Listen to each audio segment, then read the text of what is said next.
that centered? I don't know. There we go. Okay, hi, Olivia. How are you? I'm doing good.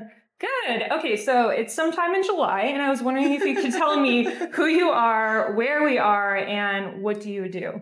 Okay, I'm Olivia D'Amico. And we're just talking, right? Yeah, it's just Olivia D'Amico. I'm a multi-disciplinary artist. We're in Kinspoke right now, which is my flower and art shop. It's very cute. Mm-hmm. Yeah, so I do a lot of things. I run a nonprofit called the Friendly City Foundation. We have an artist flea market called the Friendly City Flea. We have a music venue coffee shop called Oscura. What else do we do? We do lots of things. Yeah. We have a community group called Art Club, which is for artists, musicians, creatives, dancers, actors, whoever feels artisty or art adjacent. Here I come down the street, coming right in, because I hear the music. Here I come. Yeah. I was wondering if you could tell me currently what your art mediums are. Yes. So my main mediums are photography, graphic design, painting, and like mixed media work. So that could be sculpture, decoupage, mixed with the painting. Those would probably be the ones I work in the most. I'm trying to think I've been doing a lot of block printing recently. Oh, interesting. Lino cut. Yes. That's been a fun. I've never tried it, but I love the way it looks. Yeah, I've been painting a lot on clothes lately and doing like block print clothing and like paperwork. But I'm trying to think, that's probably the main that stuff. covers kind of everything. So photography, film, and then fine art, painting, the lino cut, and the kind of large scale sculpture stuff. Mm-hmm. Very cool. Well, you might be asking yourself, how does Olivia know so much? And why does she do it all? And how does she do it all? But we'll get into that in a second. So I wanted to ask first by saying that I know you grew up in Ohio, but you moved here when you were a kid. Mm-hmm. And I was wondering if you could describe for us, paint a picture, if you will, what your first experience was in downtown Sarasota and what impact that had on you as a child. Yeah, so my family was not necessarily from Ohio. My whole family's from New York. Okay, like I wasn't Buffalo. sure, yeah. And so when we moved to Ohio, my parents were church planters. And so they moved there to plant a church in like the middle of the cornfields of a very small town. Classic. Yeah, classic, like church things. So my early childhood experiences were Ohio, cornfields, the very Midwest thing, but then New York almost in a greater way, the Buffalo area. But again, nothing big, no big also, city mind feeling. you, like when you hear New York, I think for a lot of people that have never lived in the state or New England in general, which I know New York is not New England, but in my mind, it is. Okay. I learned that literally a couple years ago and I was like, no, it's New England though. Like it is New England. Yeah. But anyways, like outside of the city, it is countryside. Yeah. It is woods. It's very green. Again, my dad's from Niagara Falls. My mom's from a smaller town called Grand Island, which is like, again, closer to Canada. Yeah, right. Like Niagara Falls, lakes, very different. So when we moved down here, one of my first memories is like listening to the Beach Boys, driving down, if in our area, this marina, the downtown Sarasota, you come around a curve. And so on one side, you see the city. And then on the other side, you would see the sailboats, the water. And that for me as a kid was like a very, like, this is crazy. Where are we? We live here now. But I grew up lower income. So that was like more of like dreamy. Yeah, you were like, oh my God, this is all of Florida? Yeah, all of Florida. And I'm like, no, we live in this little, almost Section 8. But that was my first experience. And I do think that for me, it was planted like a deep love almost for the area because I've never really wanted to leave. Like I've had no desire. I've traveled a lot. I go a lot of places. Yeah. And I still like get off the airplane. I'm like, oh, the humidity. I love it. My lizard skin feels great. It is so true. My family a lot of them have moved down here. My sister was describing to me, she's like, I don't know, Phoebe, like you just get used to it. And then all of a sudden you like crave it. She's like, it takes over. Like if you acclimate, you acclimate, I like it here. And we'll get into that as well. Weird, but here we are. Oh, I actually have a question I didn't give you beforehand, so we'll get into that a little bit. Yeah. But anyways, I was wondering, how did curiosity, specifically that word, play a part in your art aspirations growing up? If you could please recount maybe what it felt like discovering a new form of art, at that time. When I was 10, my dad bought me canvases. And I remember this because we didn't grow up with tons of money, and it was like something I was asking for my birthday. And so he bought me a 2-pack Michaels, whatever, cheap set of like They've canvases. always been there for us, Michaels. Yeah. And like, you know, just a pack of like the little pack of paints, a little pack of brushes. And I remember painting my first 2 canvases, which I still have somewhere. I don't know where they are.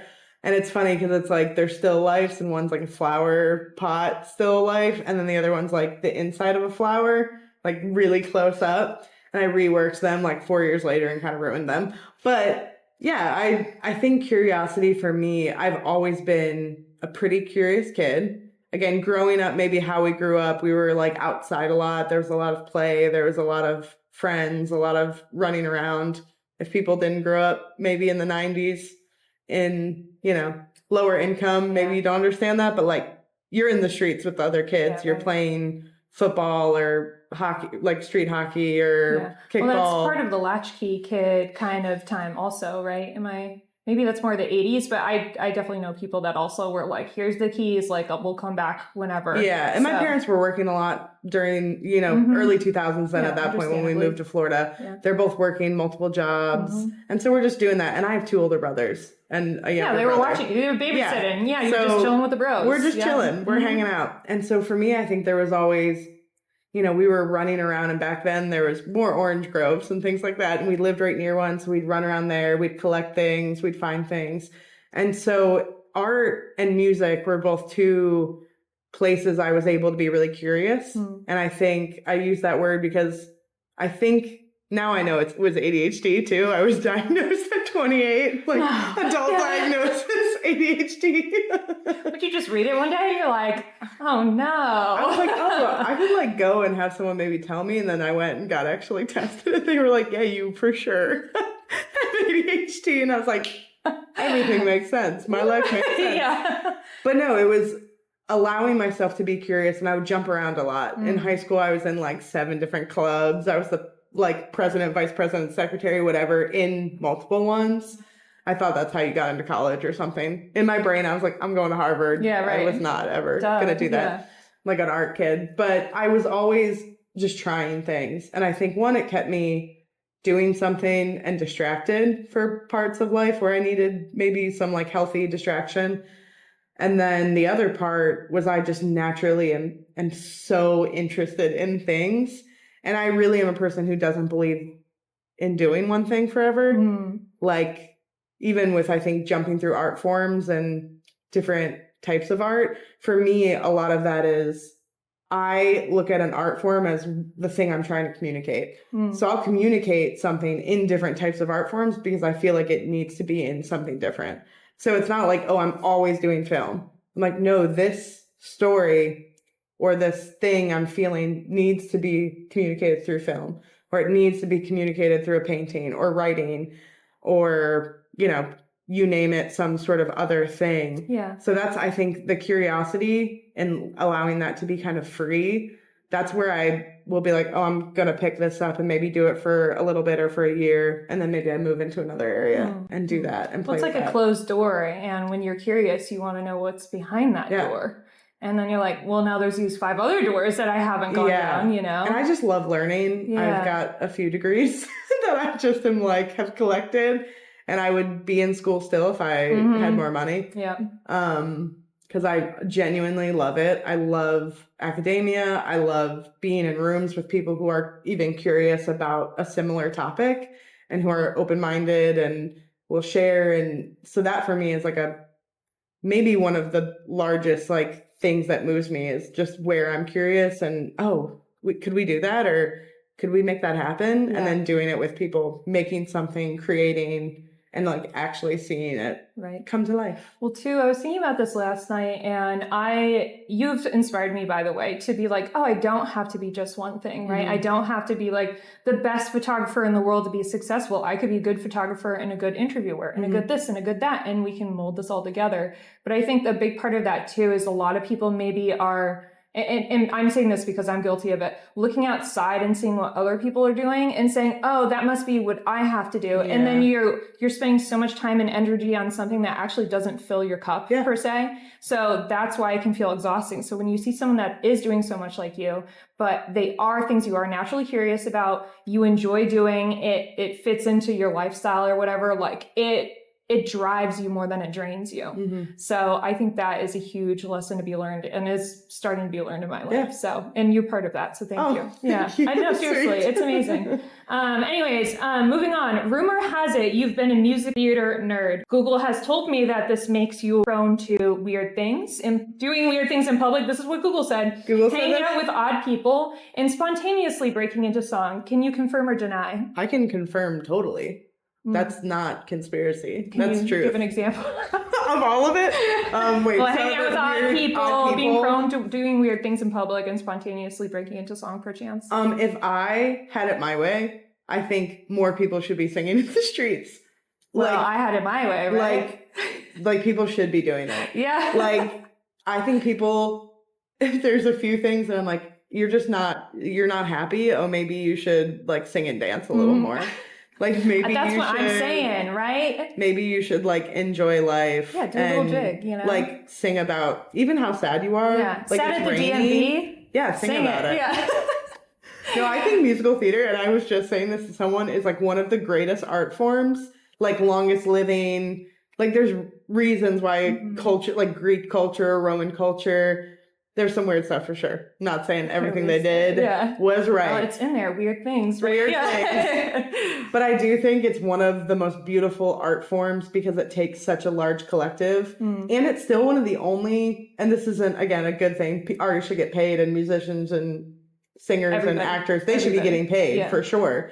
But I've done a lot of free theater things and it is something too that I'm like, I would still do it. Like I would still do it over and over again. I think community theater is amazing. I think people should be supporting it more and donating more. And those actors. Can I ask how you got that bug specifically of the theater kick? You know, I was a kid who performed a lot in front of the family. I come from a large Italian family. Weird.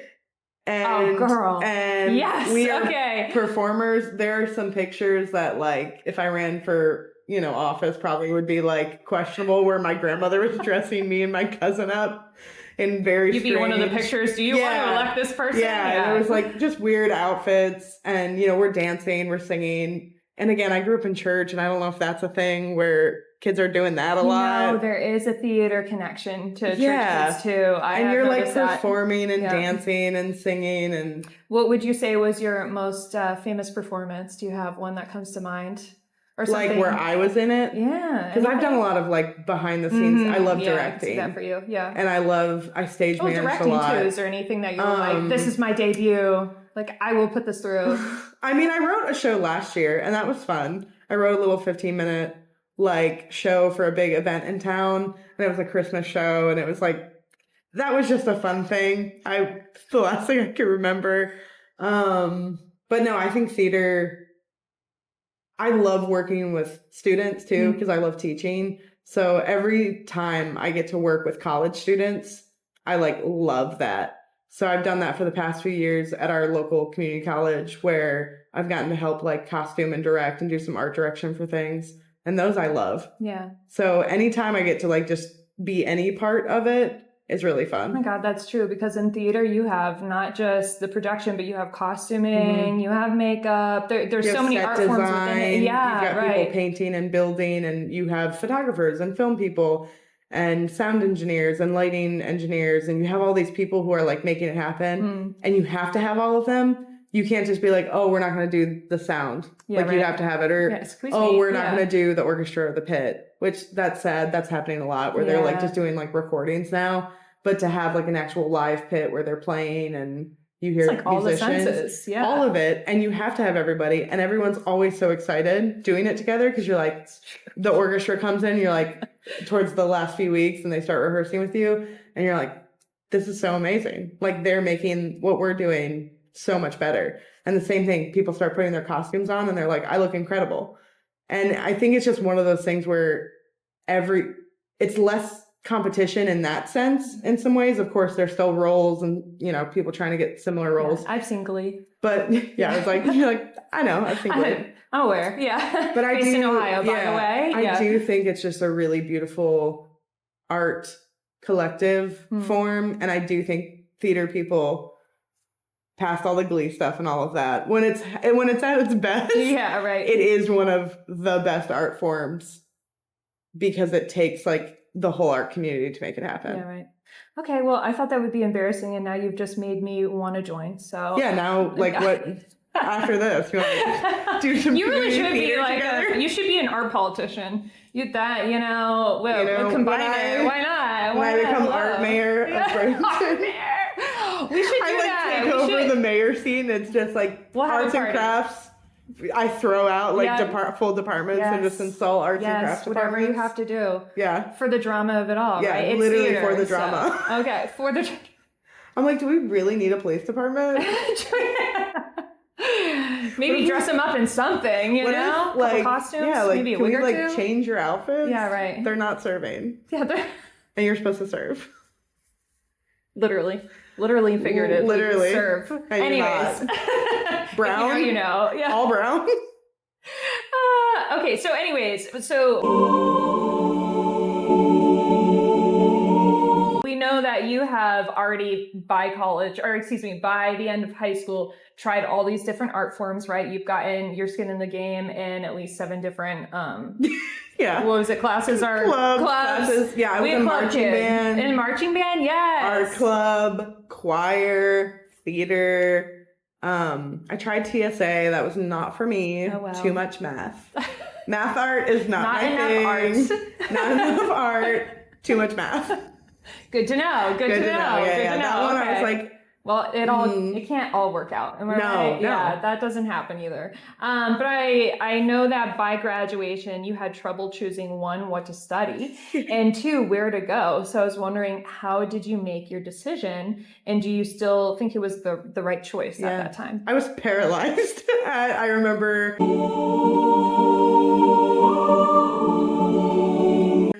Junior year, all of my friends had kind of like decided where they were going to school and what they were doing. And they like, I'm going to become a history major. I'm going to do communications, which... Don't you hate those people when you're like 16 that are just like, peace, I got it. Yeah. And I was like, I like 100 different things. I don't know what to do. So I had applied to every major Florida university. I had pretty much sent in an application.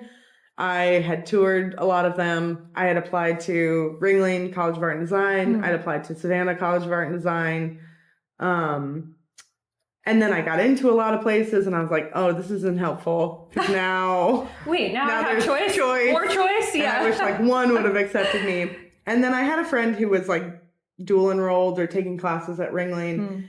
And then I saw how expensive it was, and I was like, dear God. Like, that amount of money at 18 years old, I was like, that's insane. Like, I don't know if my parents' combined income in a year is that much.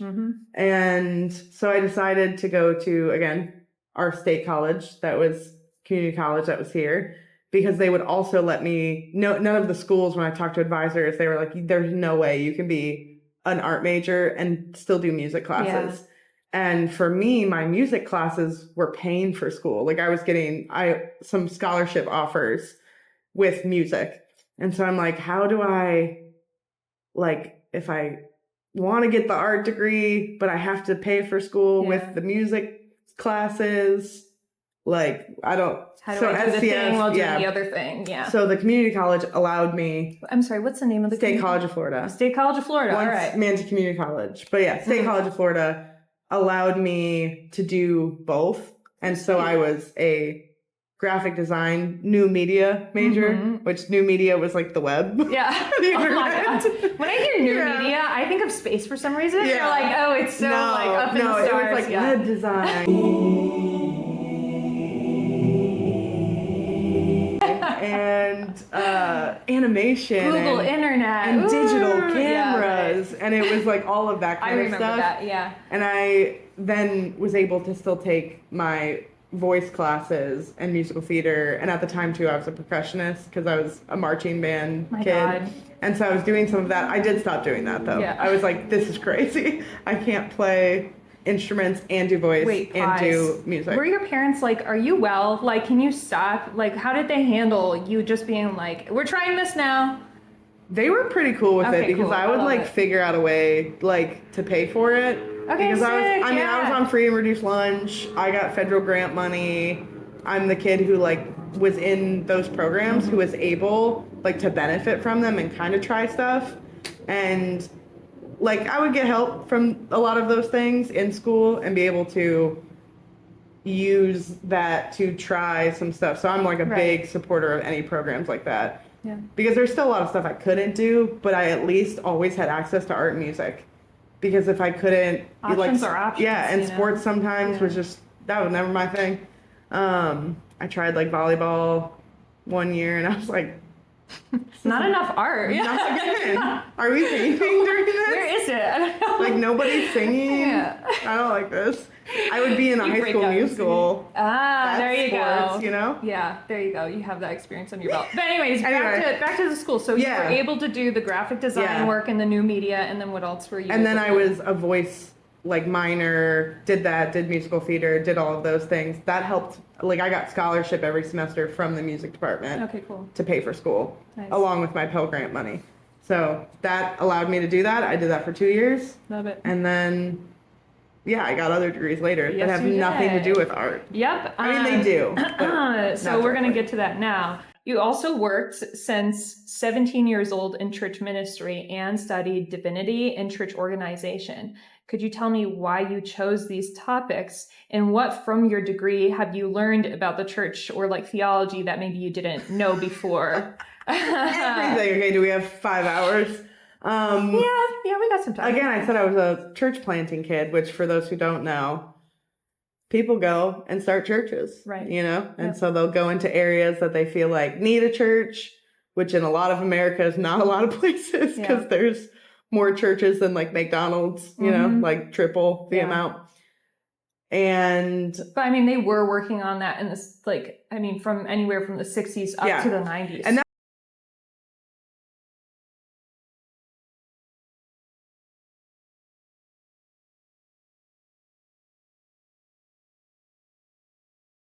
And that's where my parents were born in the mid-late 50s. And so they were, you know, teenagers, adults in the 70s, 80s more. Yeah. No, and that was a huge conversation. Yeah. And so Pentecostal, which is, they're the really energetic probably of the weird things in public. Let me go back. Yeah. Weird things in public.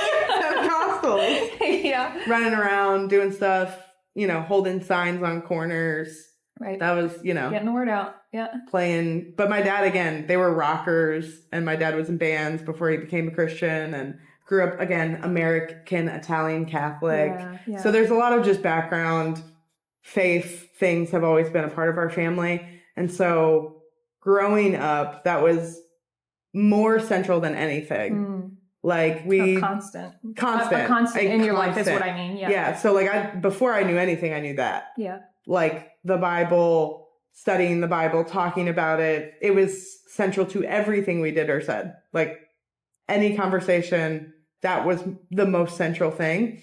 So again, I have an uncle who's a traveling kind of evangelist vibe. An uncle who was the dean of a Bible college. My grandfather was a hospital chaplain. Wow. You know, on the other side of my family, pastors, teachers, Sunday school, church planner. Like I'm actually the only cousin, you know, relative, like younger in my kind of generation, the cousins of my siblings who went into full-time ministry, like at a young age. Everyone else kind of was like, we're going to do other things. Before we get to like what these things taught you, could you, in your own words, tell us what divinity and church organization, like why did you go to that? So I had already been working in ministry for probably at that point, let's say 5 or 6 years. Again, started really young. And I had these art degrees, and in ministry, I was always working on a creative team, art, you know, music capacity, doing graphic design work, you know, playing on the worship team. I was in all of that. And you still are pastoral in those ways, and you're still working for a church, and people still come to you and are like, what do I do if someone's dying? Or what do I do with these huge questions? Right. Life you know, is these happening. life and death questions, these, should I marry this person? Should I go to this thing? You know, like, should I take this medicine even? People are coming to you with like pretty intense questions. Yeah. And at that time, I think I was like 22, I was like listening to other people answer the questions and being like, you know, reading my Bible and being like, some of this is not lining up. Or like, that's a really crazy thing to tell somebody, that they lost their phone because of demons or something. Which is, again, go back to that wild and crazy thing in the streets. Yeah. That's probably why I love theater too. Yeah. Because I'm like, my life half the time doesn't sound real to people. Yeah. And so for me, it was, I want to know what I'm talking about, just like a doctor or a lawyer or someone, again, who's dealing with people's lives knows about what they're talking about. Right. Like realizing sound advice, like realizing that people, there are different traditions, even in the Christian, any religious worlds, that you have to go to school to even be able to talk to people. Yeah. Like the Catholic kind of more order, or Methodists or Lutherans, like a lot of them, you must go to school to become a pastor or a teacher or something like that in their faith tradition. Yeah. And in my faith tradition, you could wake up the next day and just decide you were going to like lead hundreds of people. Oh man. And so for me, I was like, that's kind of weird. Like, what if we took it more seriously? And for me, being a female, and I was young and single and all of these other things that are already stacked against you in a faith world, like if it's, you know, half the time they don't even think you should talk or be seen or lead anything. And so I'm like, okay, I'm already got all of that against me. I'm 22, I'm single, and I'm a girl. Yeah. So how do I... Which by the way, in most, at least in like the Christian aspect of America, there is, what I found and what I grew up with was women were not supposed to be pastors, at least. They could be in helping roles in a lot of way. That's probably still 70% of the Christian church. I mean, there's definitely, there is always going to be differences, church by church, but the majority of people would not consider a woman pastor to be biblical. Yeah, for sure. Yeah. And so I was like, I want to know why. And again, it comes back to curiosity. I'm like, why? Why? That makes no sense. I'm like, it says something here in this part of the Bible. It says something here that's different. Right. What do we do? Yeah. And talk about a subject to try and connect the dots, man. Like that is the biggest puzzle I think most people And so for me, the study of theology and divinity was, I want to not be the best at it or be better than people, but if I'm taking this seriously and other people are coming to me because they want help or direction or guidance, I should at least know as much as I can know on the subject and become a subject expert. If I'm saying and sitting in positions where I'm telling people I'm a subject expert. Yeah. Like I shouldn't just read like a book off of a shelf that some random person read and be like, this is all the info I need. Like, how do we study and sit with it and process just like any other, you know, if you go to a doctor, you want them to have a degree, you know? Yeah, right. And even sometimes there's good ones and bad ones in those areas. Don't I know? Yeah. So for me, it was like, I'm going to do the best I can do at becoming a person who at least can guide people into a direction that they're seeking. And at the time, it was like, you know, I was younger, so there was maybe a little more pride in it of being like, I'm going to be the best at this. You're like, you know, your brain is still developing a little bit by then. Yeah, I'm 23. I'm 23. And I've like lived a very clean Christian, put together, pretty perfect, you know, from the Christian standards. Yep. I was like keeping it together. And so for me, it was stepping into that study. And then as soon as I started studying, I was like, I don't know anything. And I think my world's going to really shift and change. And it did. Yeah. It totally shifted from starting the actual study of theology and divinity. Wow. No, I Okay. Oh my God, I forgot my paper. There we go. Okay, so we now are in school. So how many things were you doing at once when you first went to the community college or the state college? When I was working full-time at a mega church, yes, I was. Sorry, I got to get my time on. I was working at one mega church in Sarasota. I resigned from there to do school. My plan was to do the school for a year, this really intense like ministry school program that is a very strange, that's like, you got to have a whole nother conversation about that. But it was an intensive, they didn't let you work. You weren't allowed to have a job. You completely focused on school, no talking to men, no talking to people. That was part of the school? That was part of schooling. Interesting. Yeah. So it was a very intense program. So I had to leave my other church job to do this. And then the plan was a year of that. And then I was going to go back to the one church and then just keep doing school. I get there in a few months. I'm already working there.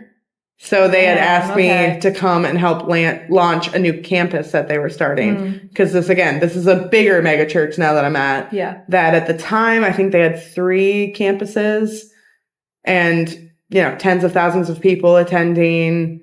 And they were launching the 4th, I believe. 4th or 5th. I can't remember which one we were now.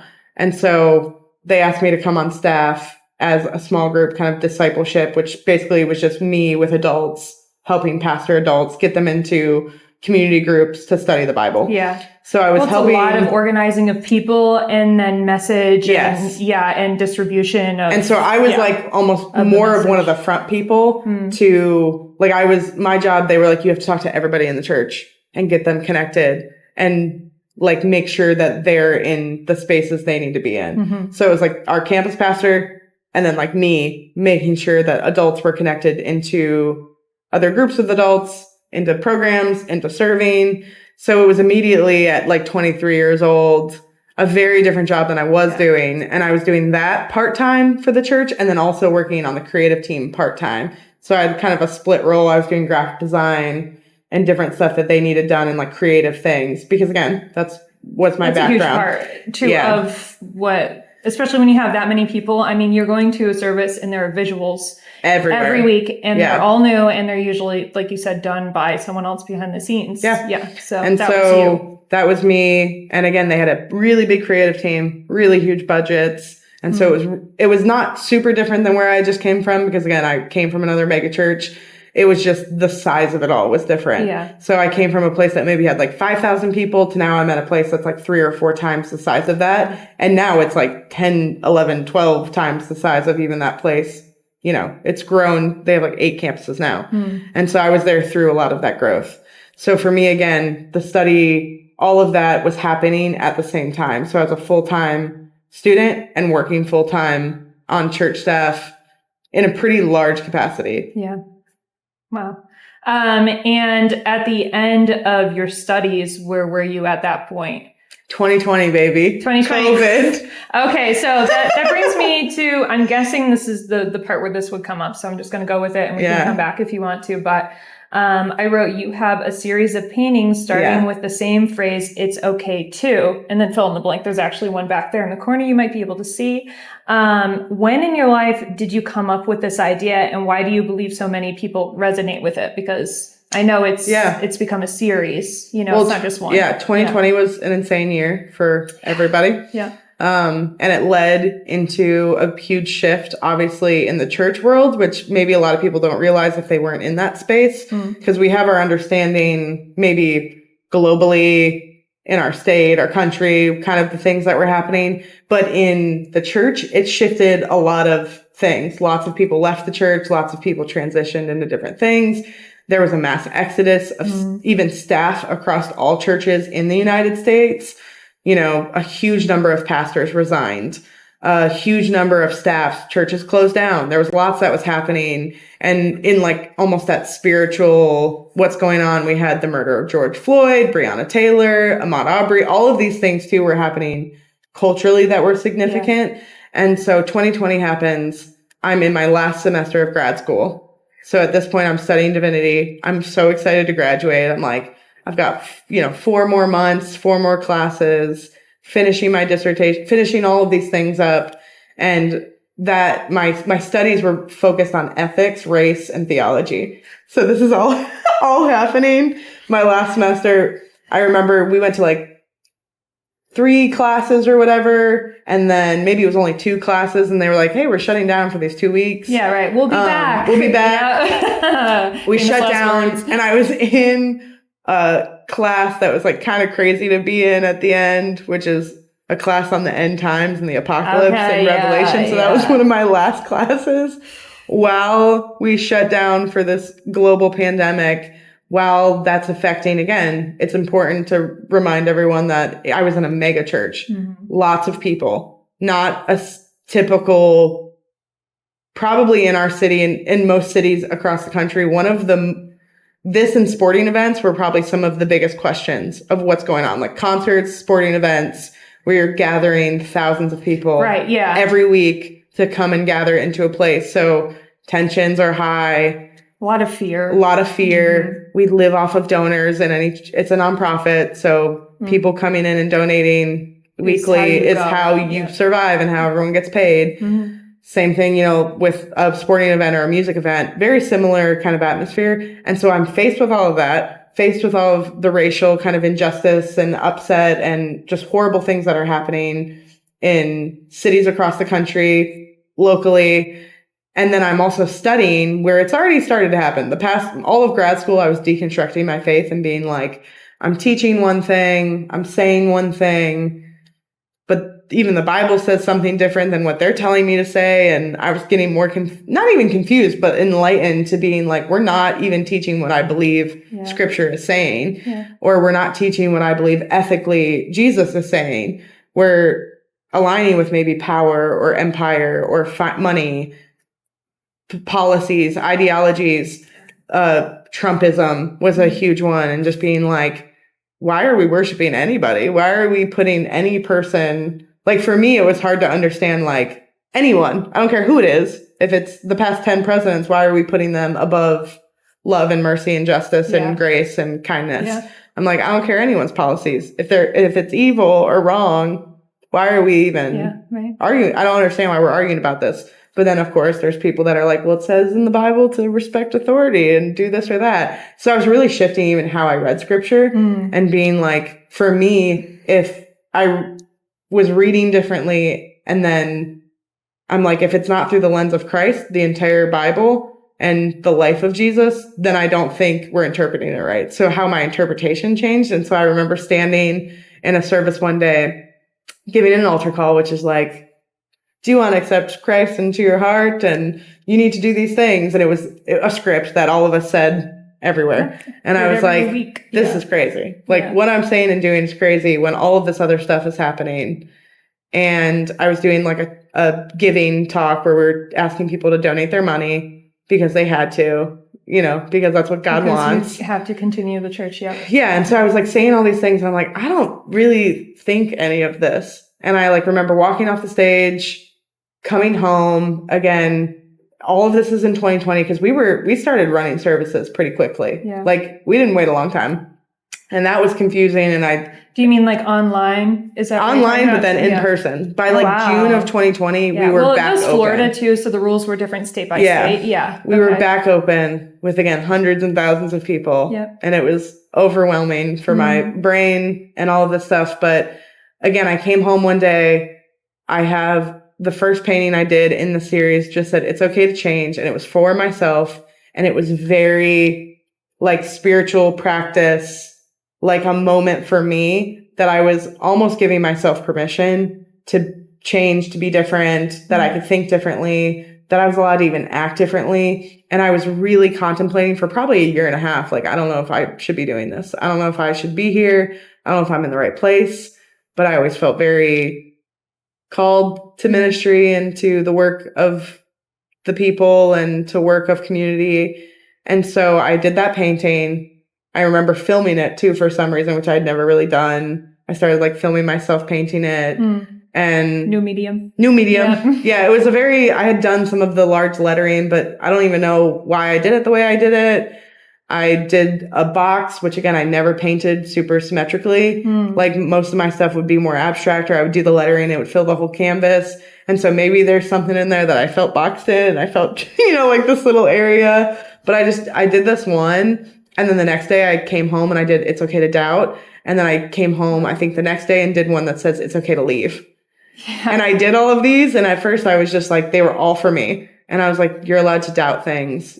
That's not having less faith or not being a good Christian. And then when I did It's Okay to Leave, I remember being like, am I going to quit? Am I going to resign?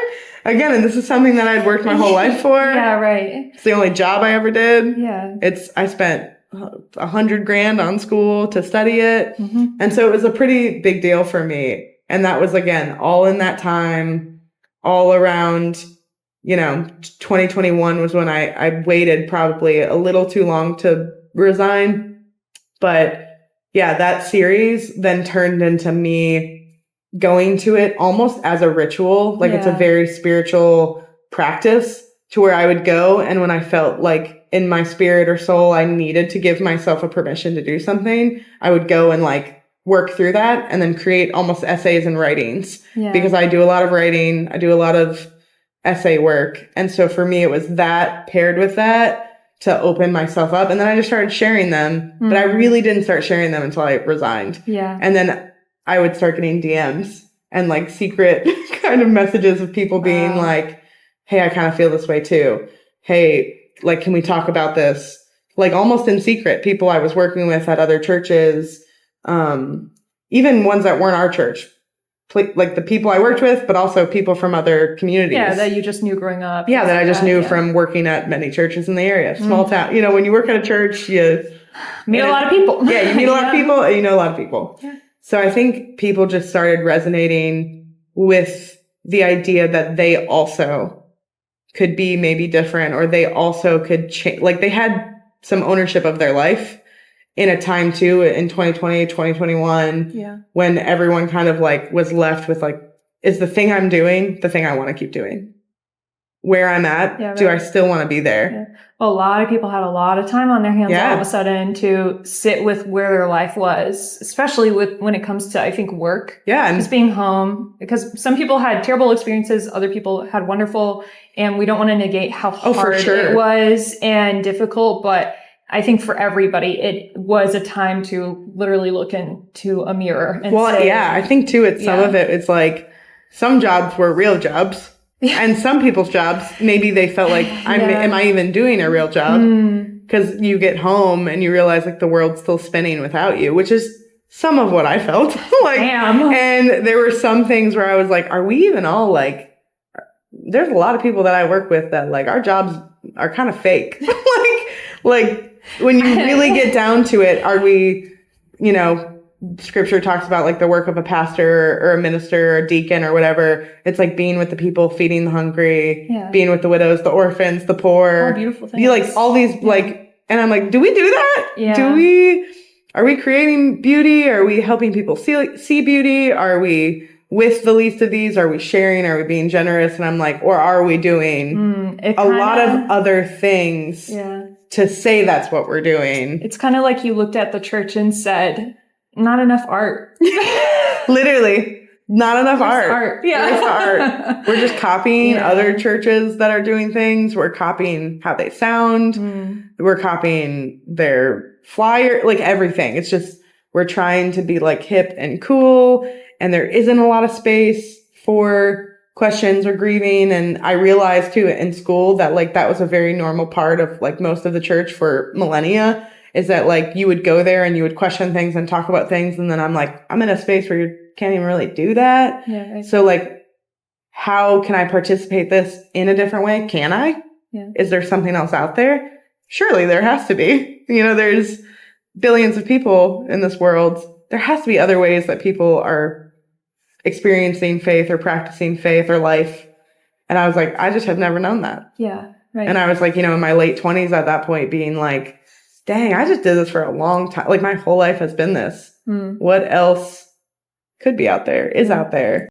I wonder what deconstruction meant to you at that time. Like, when did you first hear, I'm going to switch this up a little bit. When did you first hear that word, and when were you like, oh, that's me? Because I know for a lot of people that they were going through those same things, but there wasn't a term for it. And now, at least in like my social aspect, you hear that word every day. Yeah. Every day. Like, it's a very popular word. Now churches are starting to hear it, and they have a very certain viewpoint of it. And then we have a very certain other viewpoint of it. So what did that mean to you when you first heard it? Like, did it connect to you? What was that like? Deconstruction. Yeah. Before maybe the term was coined and like given, it was maybe even saw like the falling away or they're doing these other things, the leaving the church, the backsliding. Some of that terminology, I think, was what people were trying to explain as deconstruction. And before we had that word kind of given and coined and now put into a dictionary as a faith deconstruction, I think it was like a dirty word. I think it was like, you don't want to be the one who deconstructs, or like, you don't want to be the person who's done that, or, you know, they focus too much on church and not on Jesus or whatever. Like, they let people hurt them. I still get comments like that, and I still read comments like that. And it makes me, I feel bad also for the people in that, because I can see myself sometimes. Been there. I mean, been there and like understand that there is an actual fear that people have for those people. For me, like, people, I got so many like, we're praying for you.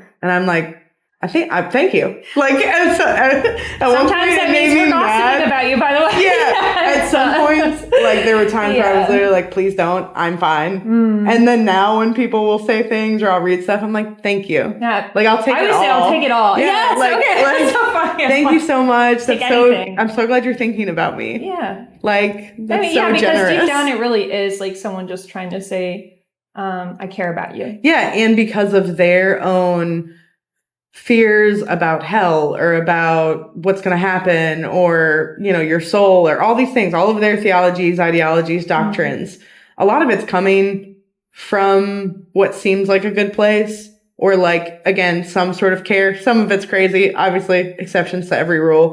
Some of it, I'm just like, just take a deep breath. Yeah, right. Like, take a deep breath and maybe don't think about burning for eternity for like 10 seconds. Like, go look at a flower. Yeah. Go, like, take a walk. So deconstruction was a bad word. And I remember being in places where I'm like, it'll never be me. That I'll be faithful till the end. I'm going to work in ministry my whole life. I'm going to have one of those stories that's 30 years. And, you know, like, I retire, you know, by how young I started, I was like, I could get to 50. I was like 50 years full-time ministry, never stopping. Like, again, and a lot of that was like the pride of it, or the obsession with legacy and the obsession with making something tried and true. And that was really starting to get celebrated, like that. It's definitely focus of the church. Yeah. Of like, this person did this thing for so long and they've been so devoted to God, unlike anyone else. And so for me, I was like, I want to take that. I want to be that person. Yeah. I want that to be me. And then you start learning, and thank God I was in school and had professors when I was deconstructing, because they made me realize it wasn't a crazy thing. And actually, if you're going through any faith journey, you should be letting go of ideologies. You should be letting go of old doctrines or old ways of thinking, or it's okay to question. It's okay to question. Yeah. It's okay to learn, even, where you're like, of course I should graduate from the idea I had, especially in any type of learning. Take theology out of it, photography. Yeah, I should graduate from thinking maybe this thing that I was doing was good. I've gotten better. Yeah, I can all the time. Yeah, I have a better eye now. I can, see things better. I'm learning. Yeah. We should always be growing and being like, that doesn't negate maybe all the things that you have done, but it does make it different. Yeah. So for me with that, it was a dirty word. And then it turned into, oh my gosh, I'm going through it now. And then from there, it turned into, oh wow, this is a really actually comforting place. And there's people who are also going through it like me. And I can be in community with them too. Yeah. Because at the end of the day, I am this kid that grew up in immense community. That is, a beautiful part of the church, is that you get to be around It's the best part. People younger and older and all different ages and hopefully different types of people, and you're coming in contact with them. Like, that's some of the best parts of it. So for me, I was like, I need that still. I still want that. Yeah. And so to go through that and have professors who I would just like freak out with, like I would be like, I have to talk to you. Yeah. And so they'd sit with me at coffee. They'd take me out to dinner. I had this professor couple that they were the coolest two professors. She was a biblical scholar and he was a theologian, which just basically means like she knows everything about the Bible. Mm-hmm. And he thinks about how we think about God. So philosophical. So very different. Like she's more like, this is actually what it says. And he's like, but what if it means this? And what if it... So the two of them together, super amazing, very loving towards each other. He, was like, my wife's the best. She's better than me. Very like, they had a very not normal, maybe Christian relationship. Yeah. What they would call egalitarian, where they share in everything and they take care of each other, and there's no hierarchy in their marriage. And so going to them, they were always people who would be like, you're going to be okay. This is normal. We went through this. And so to see people who are in their 60s, have kids my age. Yeah, the age thing really helps too. Yeah, to be like, oh, this is actually not crazy. And then being like, you're allowed to deconstruct and reconstruct into different areas and different ways of thought. Yeah, that's amazing. So knowing that you were having those conversations, you were still at the church, right, until 2021. Yeah, I resigned, left right at the end. So like December 24th, Christmas Eve service was my last day. Okay. So half of this question too is, if you left this ministry, if you left this big community, and now you're in a place where you have a new community, what does ministry continued for you outside of the walls of the church? How has that been? Or what does ministry look like to you now outside of the walls of the church? So I think for my faith in my life and how I thought through things, there was a retreat I went to called Pastors, Priests, and Spiritual Guides. I had one of my advisor professors when I was in my big time of questioning. He knew I told him I was going to New York, kind of sabbatical. And he was like, I have friends in New York City. They're at a church called Good Shepherd. It's in Chelsea. Just go. And I was like, okay. And he said it. I just went. I didn't ask him any questions. He's like, I think you'll like it. I think maybe it's something that like you need even. And so I go, I'm crying the whole service. I'm like, dang, this is crazy. This is so different. I didn't know church could be like this. It's still, COVID-y times. So we're sitting outside in like their garden area, social distance, masks. And that was when I made the decision, like between that and then being in the wilderness, literally in Montana, being like, I'm going to go home and quit. So I go home, resign, and then just really realized faith could look totally different than I had ever imagined it could be. And I could practice differently. It could be slower. I don't need to grow anything. I don't have to have like a growth mindset or like an excellence mindset. I can simply go and pray and be quiet. And I don't have to be a perfect church attender. I don't have to be in 10 small groups, be in 100 discipleship classes where I'm learning to be better, be like all the time. Yeah. There's so much capitalistic energy, framework, in a lot of that. And so for me now, it's been 4 years, about 4 years of slowing my pace down. I mean, for the first year, I was like waking up crying on Sundays, like trauma crying, like out of sleeping. Like, it's great. Everyone should do it. Yeah, everyone should do it. Everyone should just be awoken by their own tears on random Sundays. So that was happening. Completely normal. Yeah. Completely normal. That was happening for months. Yeah.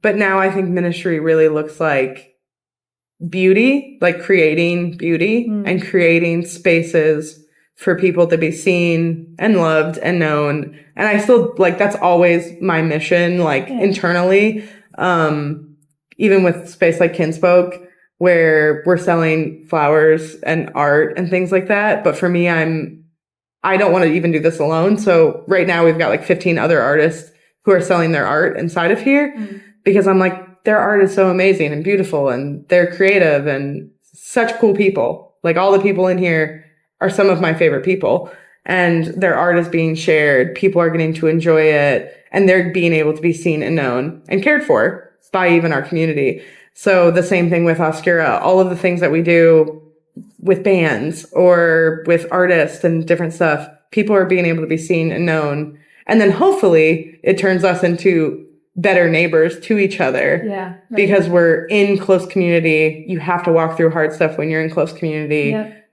Things still happen. Yep. There's still struggles, but that we would choose love and care for one another. And I still am someone who loves theology. I go to an Episcopal church now in town, which is like Catholics. It's like soft Catholic, you know, it's like they're allowed to drink. They can get divorced, you know. They can get married. There's women who are priests in the Episcopal church. Yeah. It's still maybe not the place that's what I'm actually looking for, and maybe one day that'll be around here. But I like those things, and I like talking about those things, and I like having spaces that are peaceful and kind, and again, remind us to be that type of person and be accepting of people who maybe have different ideas about that in a way that's not hostile, and the way that allows people to like live their lives and be loved, be loved and cared for. Could I ask then too, because I can already hear a voice in my head saying, well, you can't pick and choose, right? It sounds like you're doing a lot of picking of one thing and letting go of something else that doesn't suit you anymore. If you have anything to kind of not combat, but because I'm sure you've thought about that too, because it's something that you're told in church a lot, right? Like you can't choose what's right and what's wrong. The Bible's supposed to tell you. So what has the Bible told you then about those things? Yeah, I would say I could give a list of like 100 books or things that I would send people to read. And there is a lot of communities out there that are faith communities still, but that are reading the Bible differently than each other. And even one thing when you study theology and divinity and the Bible in general, you realize there's a lot of different ways that the church has read scripture that are not being taught or that aren't even known. That there's 4 views on hell that are widely accepted within the church, and they're all pretty different. And a lot of Christians are arguing with each other on those views and being like, well, you're not a Christian if you think that. And it's like, the church has thought this for 1,500 years. That's not a new idea, but people think it's new because we're not informed, just like any other misinformation, low literacy, low education on some of these things. And again, it's a huge, it's an ancient text. Yeah. And quite literally, it's one of the oldest, if not, there's a few others, the oldest text of all time. Right. And so it's like, you think we can just easily figure this out and read this and not have maybe some questions, which is how I would even come to a text now and come to scripture, the Bible specifically, is that the life of Christ is central. And what Christ says about treating people with love and kindness, to be meek, to be mild, to care for orphans and others and the immigrant and all of these things, that is central for me. So I read all of scripture through that lens. So if I go to the Old Testament and I'm reading something about how God tells people to murder babies, I can look at that and be like, they're misunderstanding God here. Yeah. This is less about what to do, and this is more about, this is what these people at that time who saw other gods and other kings acting in this way, how they thought God wanted them to act. And so for me, it's now I can do that and be like, so they're still misinterpreting God, and the scripture is showing us how they're doing that. Because again, you go through and you get to the Gospels, Christ, Jesus, our character of who God is the revealing of God, is telling us something totally different. Yeah. So if we can read through there, then the text becomes way less problematic. The text becomes way less confusing. And again, I'll probably get murdered for saying this. All the people will come after me. Yeah, it's okay. But you know what? I literally I don't even care. Yeah. But yeah, like to Brad Jersak he's an author and he has a whole book through this. The audio is still going, so I will just put a photo above that, so no problem. Yeah, there's tons of authors. Brad Jersak is one. He's got a whole book that kind of talks about reading through the lens of Christ. There's again, theologians, can give you a list. You can put it in the thing. It will be down below, and I will actually... It's down here. I will actually do that. I did this with, if you go back to episode 6 that I have with Corey Lynn Tucker, I think the list was like this long. I spent a whole day researching while she was talking about it, which I'm excited to do because now I get to go and look at it. But I am so pissed off that so many very popular podcasters talk for hours and they have no links. No crazy shit, nothing. And we're not doing that here, okay? So education hour. Yeah, mind my words. And 2, if you don't see something that you think should be included down there, just DM me, like message me. I'm not offended. I honestly rather learn that I'm wrong about something. Send me a correction. But anyways, we'll continue. So you're still doing ministry, just in a different form, right? We are opening up our minds to say that there are different interpretations. We've been doing this for years. I've seen churches literally be split in half off of not even like scripture per se, but just things that happen with people. Right? Just disagreements and arguments and things like that. Like there are so many smaller things that churches are separated by. And there's a lot out there, and there's a lot of still questions I have, and I still don't know how to answer a lot of things. And now I don't pretend to have all the answers, though, where the piece of not knowing is and having that and sitting with it and being like, but that's also something that many groups of Christians have done for hundreds of years that was kind of removed from the art of even faith and like the art of practicing a faith, where that was kind of thrown out, and they were like, certainty came into play, and we are certain, and we have everything figured out. That was not a normal thing. And that's really happened, like you kind of brought up, that 60s, 70s, the 80s, when the evangelical movement happened in Western kind of theology. Because when you talk to Eastern Christians or Orthodox Christians, or even like Catholic, like they're like, y'all are doing the most. We haven't thought that was never something any of you guys had to do. But because of, again, our context and the last, now 60, 70 years, it's really different. And so for a lot of people, and the deconstruction movement, I think has happened in the last, 10, 20 years, because people are just like realizing that. And so you have a lot of these different faith leaders who are now writing books on it, and different types of churches are popping up. And there's the deconstruction movement, which I don't feel super at home in either. Like for me, I'm like, what does it look like to just like really practice differently, and maybe some reconstruction and difference. And again, my curiosity is like, that was old, graduated from that. I don't know how much I want to talk about how much everyone sucks, because sometimes that's evangelical in another way, where you're just like now championing how sucky things are. I listened to someone say on a podcast, his name's Caleb here, and I really like him. And he's like, yeah, I was religious growing up. And he's like, and then it just felt too much of this one thing. And he's like, and then I became an atheist. And he's like, and then it started to feel like evangelical again, because I was so bent on my way being the right way. And he's like, so I chilled out on that for a while. Which I think there's the progression of it, though. Because I remember when I was deep in like the start of it for me, I was like, loud, and there's other stuff happening, and there was more like energy behind it because I was learning it and accepting it. And then I got to the point where I was like, okay, time to y'all do you. Right. I got like, the more I sit here, it's like your ex. The more you think about your ex, talk about your ex, and they're still there. They're literally still here. They're or forgiveness being like, you just have bitterness. And again, there are definitely places where things can be called delight. Like there's definitely like, there's a lot of sexual assault and misconduct and horrible things that happen in churches that need to be brought to the light. Why are people signing NDAs? Why? I'm gonna look right. Why are churches making people sign NDAs? That's crazy. But like I have friends who have signed NDAs. That should be like illegal. It should not be a thing. And it happens all the time. All the time. I have so many friends who sign them.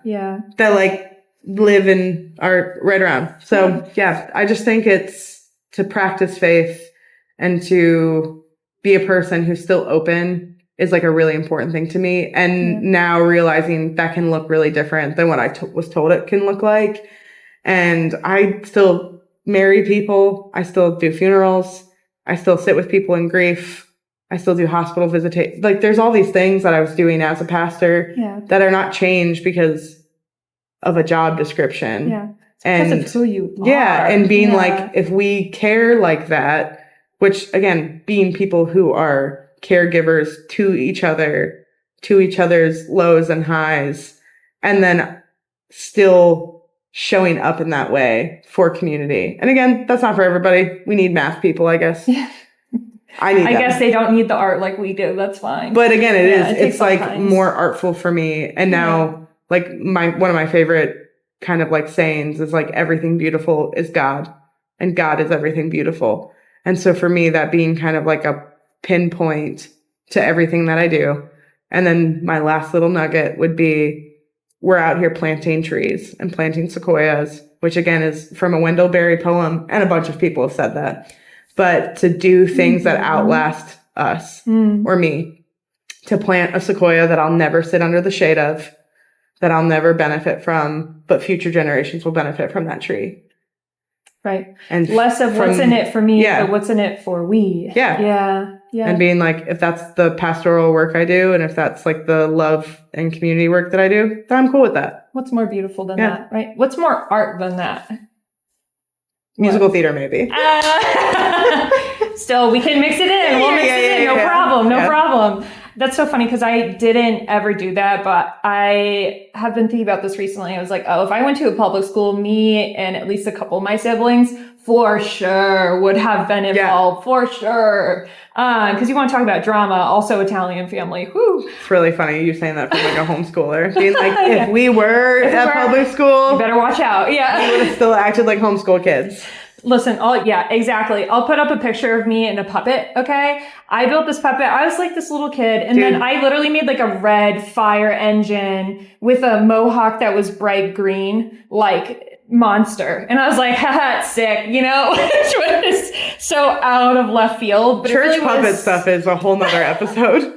I didn't even touch on that. Luckily, this is more connected to a camp, but still, it's just. I got church puppet stuff to talk about, but another time. Puppeteering, actually. I'm not ashamed. I don't care how cringe it is. I loved it. I love doing it in ministry. It is so fucking funny. It's camp. It is so camp.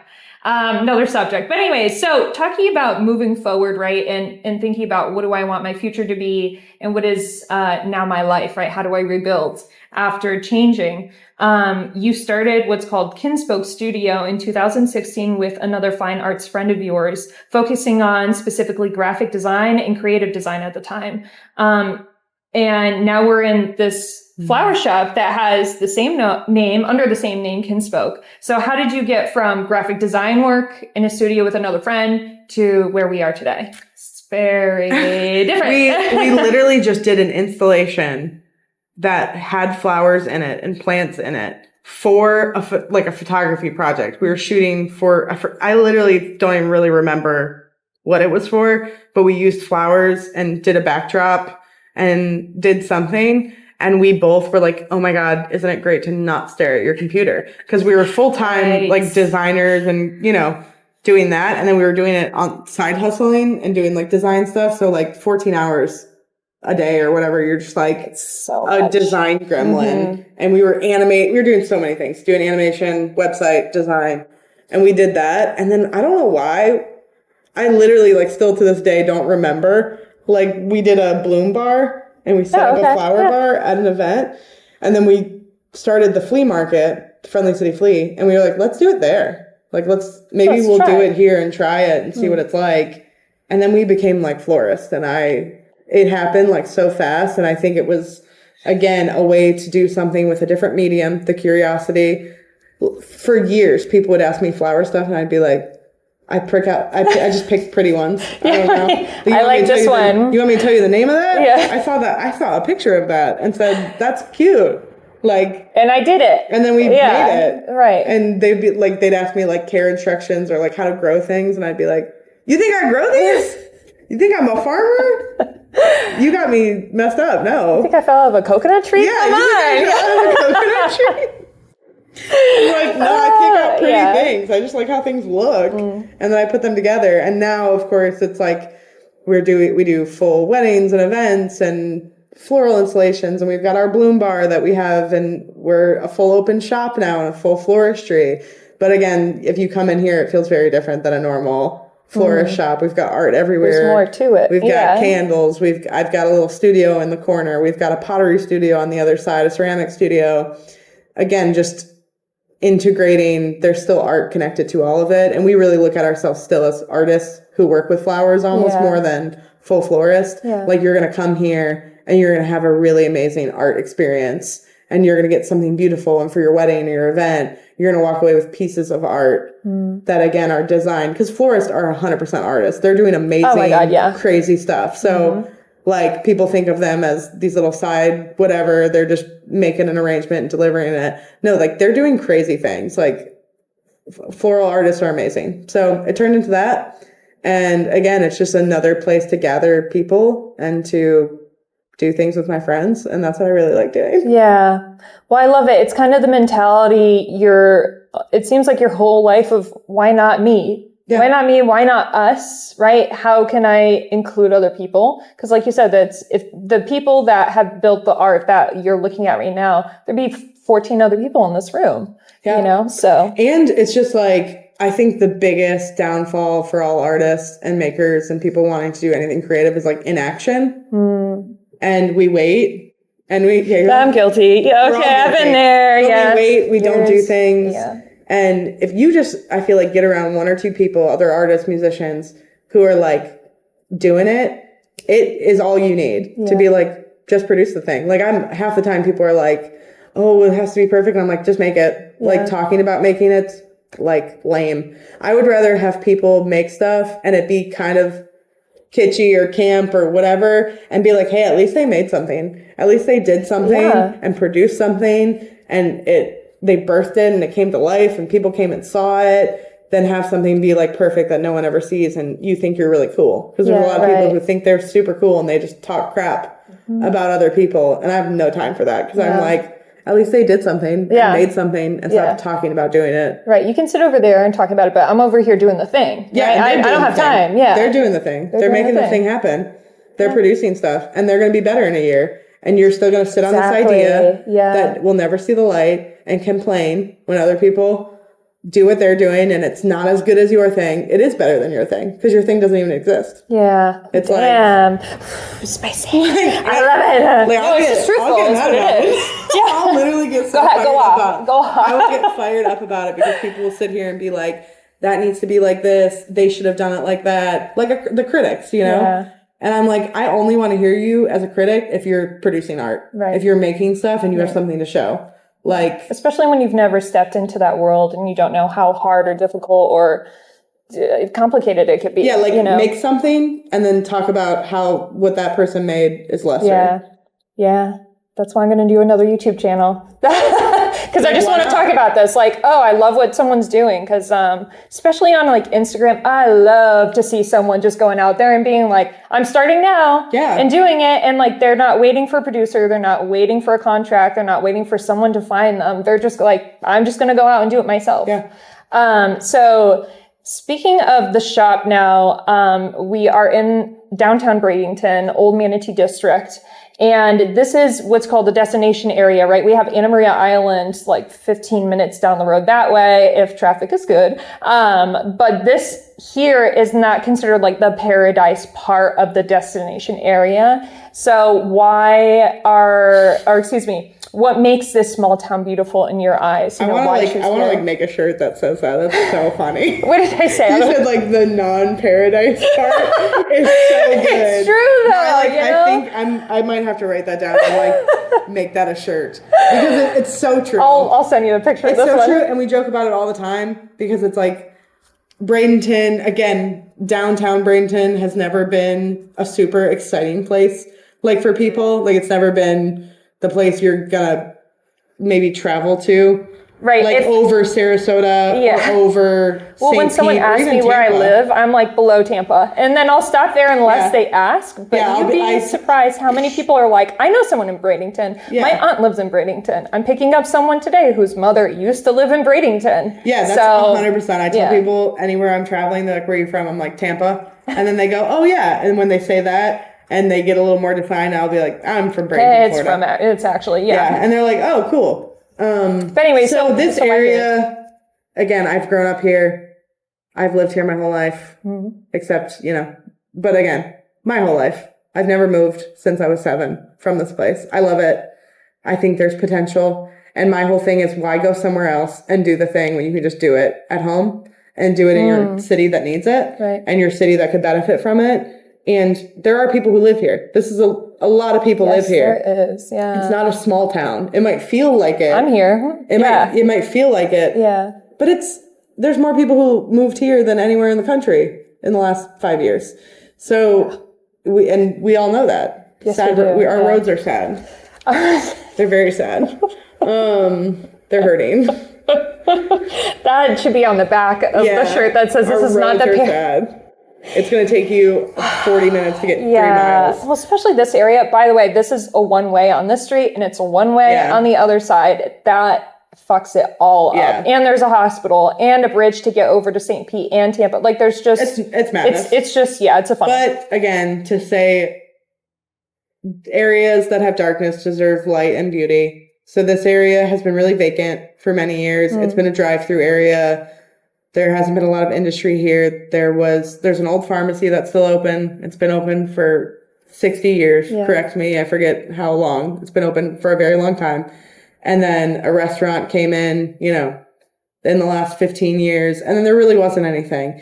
And again, why not take old spaces and old historical things that used to be the center, remake them, revitalize them, give them new life, And so for me, I'm like, that's part of the fun. Yeah. Like, it's really fun to walk into a brand new building and have it be together and ready. Like this building. Yeah. Nothing works in here. Yeah. Like it's broken. Like I had a contractor walk in and they were like, this place is crazy. Yeah. Like, don't do any extra work. It's not worth it. It should be demolished. So all of those things to be like, we can bring new life. And that's what artists do. Artists go into these places.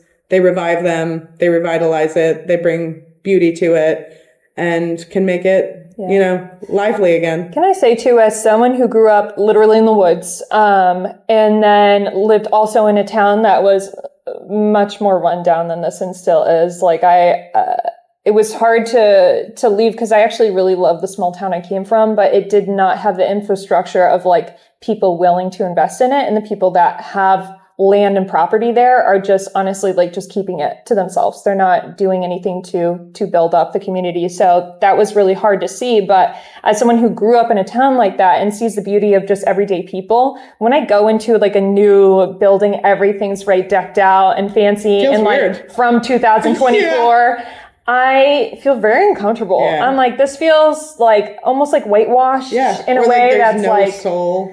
There's just, it's kind of, I don't know. There's just not much to it. I don't feel at home. Yeah. And these places instantly, like, you just feel a part of something. So I think it's beautiful. Yeah. I think what we're doing and all the people involved, it's like, it's got to work or it's not going to, and we're all going to have to figure something else out. Yeah. But at least why not make it try? Yeah. Why not make it try? Why not make it try?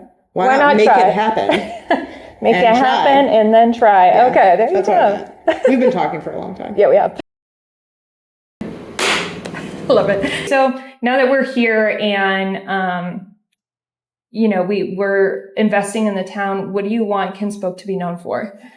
Yeah, I want it to be known as a place where artists can gather, come, work, again, that be seen, be known, and again, like express. Like I want it to be a place where we're expressing, where we're active in that, and kind of like the movement of active beauty. Yeah. And because I think, again, it's so important. Every person deserves to be around beautiful things, to have access to beauty, like as a human, like food, shelter, your basic human needs. I think beauty's in that. Yeah. Because again, you see the first thing they start taking away from people when they're imprisoning people or they're trying to control people is art and beauty. Yeah. Stuff gets grayer.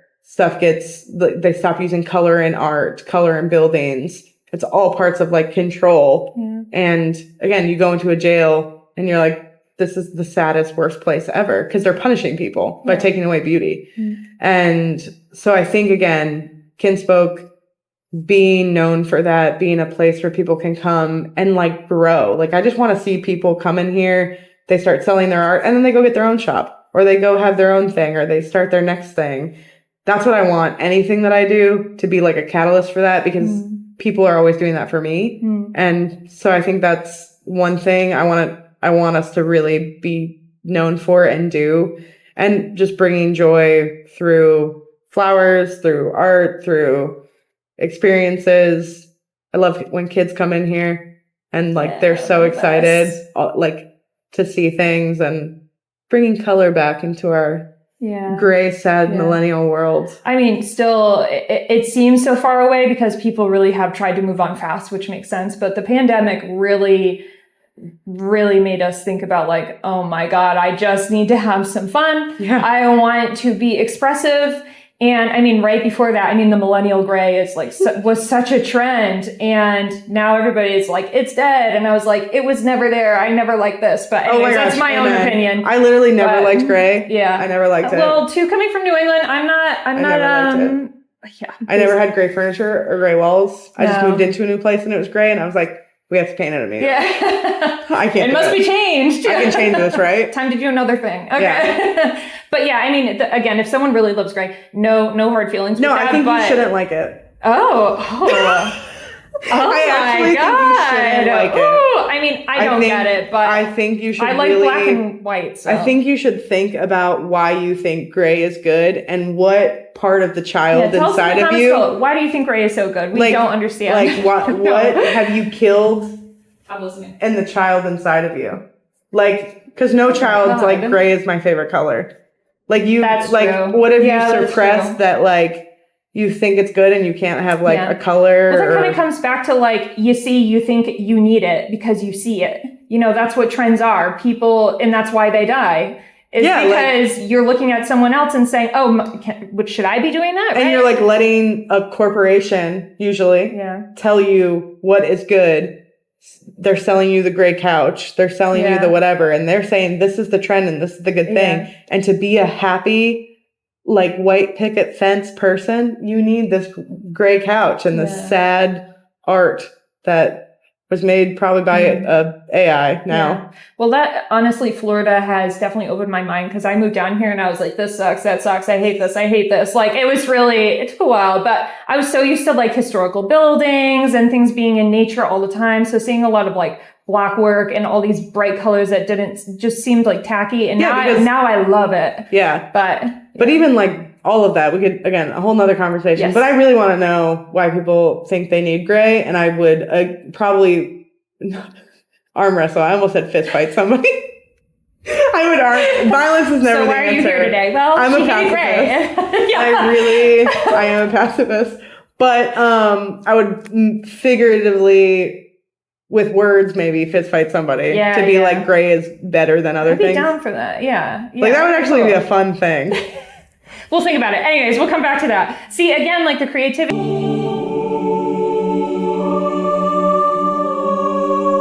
The ideas never cease to exist. There's always something else we could be doing. But I want to go back to the people that you know. So what I think about when I hear you trying this art and doing that in college and doing this in high school and doing that in middle school, all this stuff, all these art interests you have means that you run in multiple circles of people. So what have these groups taught you about collaboration, friendship, or community? Specifically maybe the collaboration friendship part of it. Yeah. I definitely think like I'm laughing because I have all of my groups of friends because I have maybe more than most people do. I think so. Girl, you're popular. I gotta tell you. I genuinely like them all. Yeah, that's a weird thing. That's weird. Like in a way that's like, no, I like this. They're my best friends, and these people are my best, and I love them. And I like. There's not a lot of like hierarchy in my mind. I'm like, I don't have many people who I'm like, I have this one best friend, and that's them all the time. I have like lots of people, but I have a group of high school friends. Like they're more family than maybe a lot of my friends, just because they are people I've known since I was a young teen, some middle school.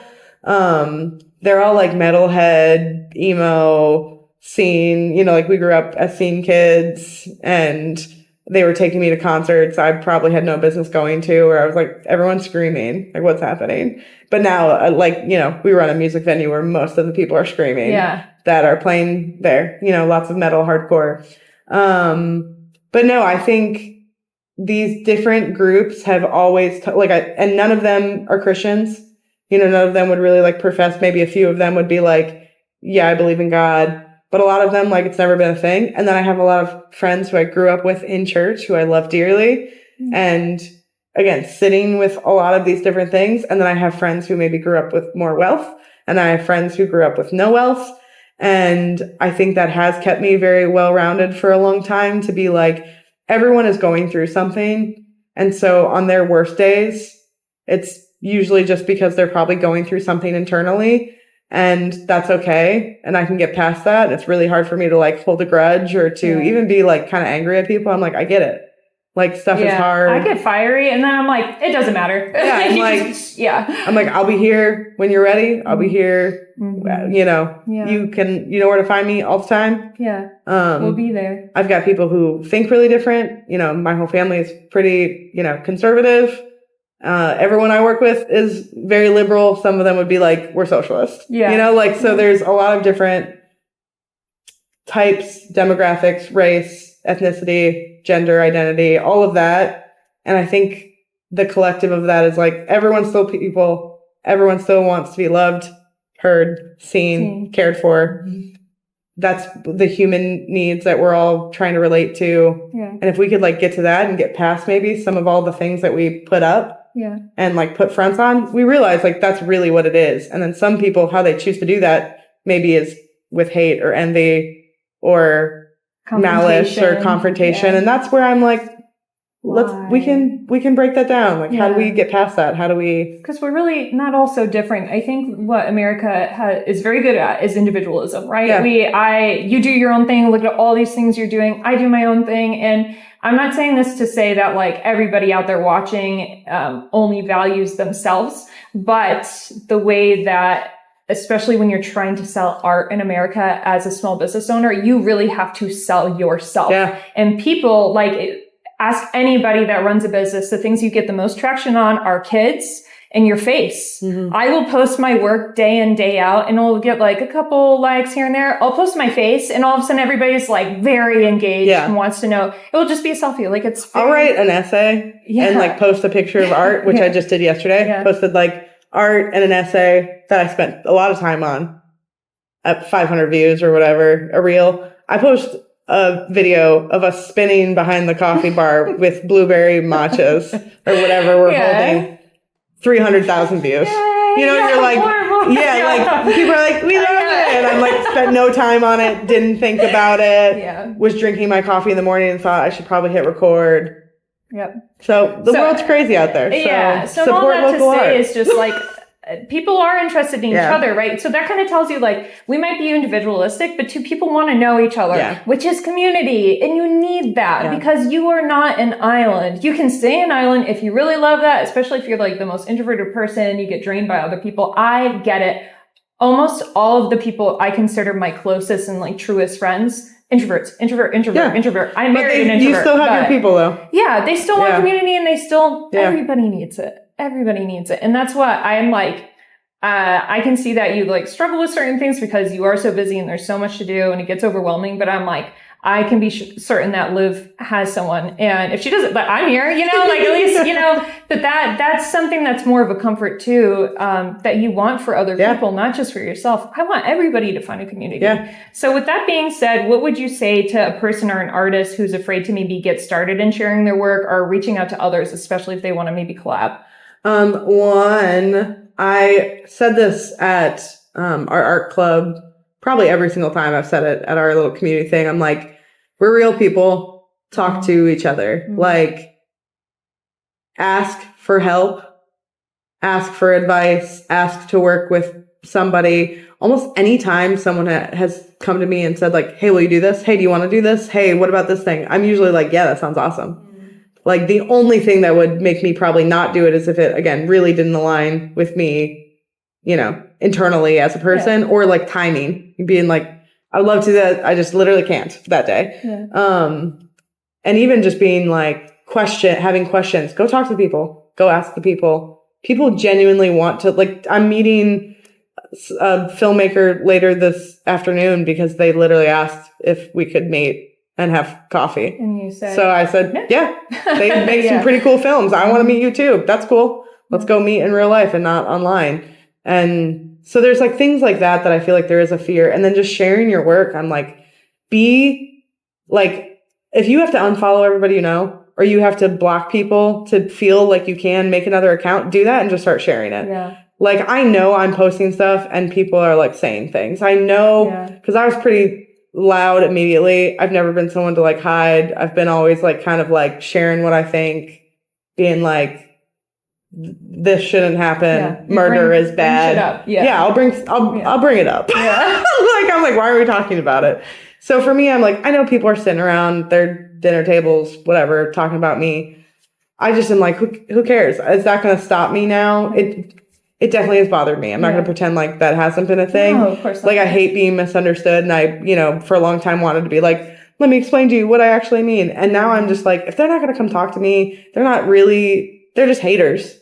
Like, there's probably 100 songs you can just put on and be like, let the haters go. Yeah, exactly. There's probably a Taylor Swift song. One of my favorite, hey, she's got some words about that, I'm sure. But one of my favorite things I've heard in that type of thinking is other people's opinions of you is none of your business. Yeah. And it's like, yeah, it's such a good one. Yeah. Because again, even your art, like, when you question your art and you're comparing it to somebody else, my art is like illustrative, it's typography, it's big, it's blocky. Yeah. It's hanging in a gallery right now next to my friend who paints orchids, and they're really pretty. Mm-hmm. And her stuff's been in Anthropology and, like all of these amazing stores. Our stuff looks so different. We were like laughing about it.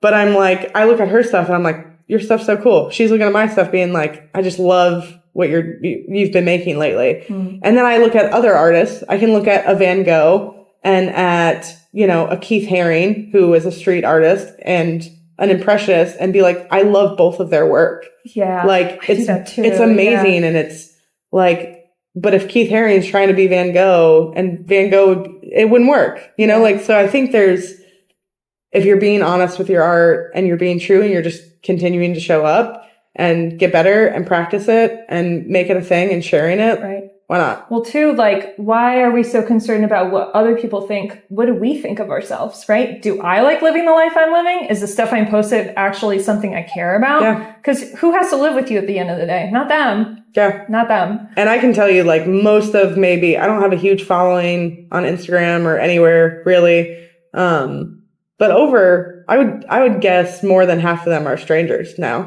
And they're just people who are just following me because of strangers. Hi. Because of art and because of things I've posted or said. And now more of them are those people and less maybe the people that I feel like have things to question or like have, are sitting around talking about me negatively. I don't know. I just am like, just share the work. Yeah. Do the thing. Share the work and reach out even if you're scared. Also, I always give the advice to introverts as an extreme extrovert. It's just like, if you are scared in a public place with a lot of people, remember that no one's really looking at you, first of all. And second of all, if you get in a conversation with people, ask enough questions until you find something that you can see them like light up. Yeah. Like you can see kind of their eyes brighten, they start talking. And then you literally sit and let it go, because when people find something they want to talk about, they usually can't shut up. Yeah. Like, just let them talk. And then now you're just listening, which is something introverts love to do. So, or I would assume. Anyway, so to land the plane, so we've been through your life. We know that we need more art in our life, right? I think that's kind of the through line is find more art, do more art, and be okay with changing, and trying new things. Yeah. Could you tell us what song you would suggest to the audience to listen to in their lifetime that has meant something to you maybe, or you just like at the time? There are so many songs, but I will give you a recent song because I hyperfixate and think about one thing for like a year. ADHD. Yeah, thank you, ADHD. A song right now that I just made art from was Corey Kilgannon, his song Friends. And Corey Kilgannon is a friend of mine. He's in Jacksonville. But he became a friend. So this is a great to even tie back into the last one. I've loved his music for over a decade now. I've really liked his music. A friend of mine found him, you know, we were listening to him on Spotify and stuff like that. Went to one of his shows. And then I met another friend who is best friends with him. And then they came down here last year and played a show. And we got to hang out and they stayed at my house. And like, we got to talk about music and talk about art and church and all of these different things. And so he's become a friend. And it's just been a really cool thing of like, wow, I get to actually be in, we were texting yesterday about some stuff. And he makes such honest, beautiful music that is about his life and deconstruction and love and all of these things and faith and questions that I think Friends by him is what I just made my last piece about. And anything you listen to by him, people should be hearing him. I think I was at that show and it was fantastic. Yeah, Was you were so at that good. show.